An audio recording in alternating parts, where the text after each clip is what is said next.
Hello friends, welcome to my YouTube channel on Advanced Excel.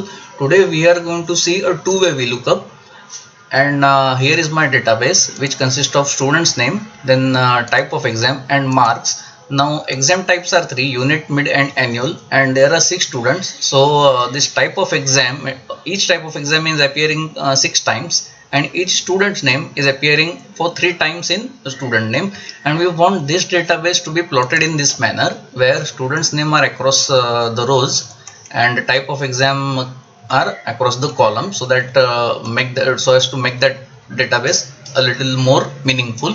And we'll see how we can use VLOOKUP, which will take care of 2 lookup values, student name as well as exam. Okay, and we'll be using choose over here along with VLOOKUP, and we'll perform array operation. So is equal to, I'm beginning this with choose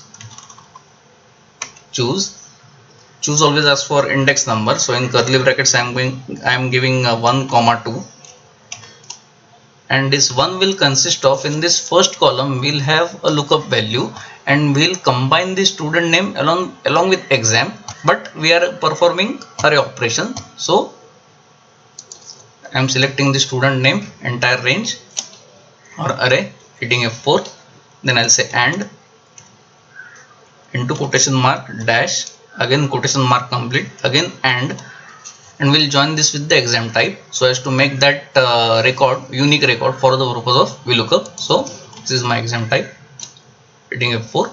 So my first column will consist of student name, which we have joined with exam type, and second column will consist of marks. F4 and completing the parenthesis and Control Shift Enter. Now if I press F2 and press F9, you will realize what this choose has done. F9, here it is. So in say for example in column A we are having say A dash annual, and in column B we are having 80. So in first column we are having the lookup values, and in the second column we are having the result values. So Control Z, Control Shift Enter, and now we'll build VLOOKUP around this VLOOKUP tab.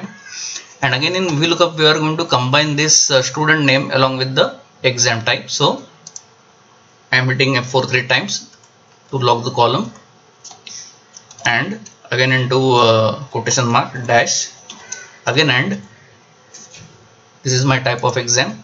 I'll hit F4 2 times because I want to lock the rows, comma, this array is taken care by choose, and choose also made those lookup records unique. So I'm coming to the end of this function, comma, my column index number is 2 and I want exact match. And because it's an array function, we have to press Control Shift and Enter to tell Excel that it's an array operation.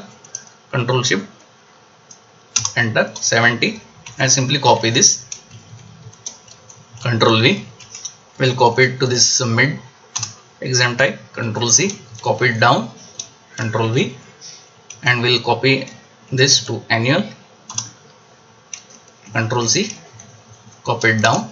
So here it is. So you can do two-way VLOOKUP, but you have to use choose function so that these 3 columns are converted into 2 columns, where the first column consists of student name as well as exam, so that lookup value is made unique, and in the second column we are having marks. Okay, so this is a first way of doing, which is a bit of a long cut and a little difficult to understand, but we can do it with SUMPRODUCT in a very easy manner. So is equal to SUMPRODUCT. Now in this SUMPRODUCT, we all know that we are going to perform AND condition, so we'll be using asterisk, isn't it? So how many of you hit F4 is equal to this student and 1, 2 and 3 times and asterisk? How many of you, that is exams, type of exam, hitting F4 is equal to this exam type, and I am hitting F4 2 times to lock the rows. And because it's an we have used asterisk, this asterisk will compel SUMPRODUCT to convert those trues and false into ones and zeros, and I can demonstrate this to you. I am selecting this and pressing F9. So here it is, and Control Z, and my array 2 will be my marks. which I'll again freeze because we'll be copying it to the sides and below, and control, no need to press control shift enter, simply press enter here, control C, enter, control C, control C, control V, control V. So here it is. So you can use a two-way VLOOKUP along with choose. To have two-way VLOOKUP, we have to use choose function. But some product you can do it, some product can do it all by itself, because it can handle multiple criteria under its array. So friends, this brings me to the end of this video. In this video I am giving a link of this file in the description box so that you can download and practice upon. Thanks a lot. Take care. Bye.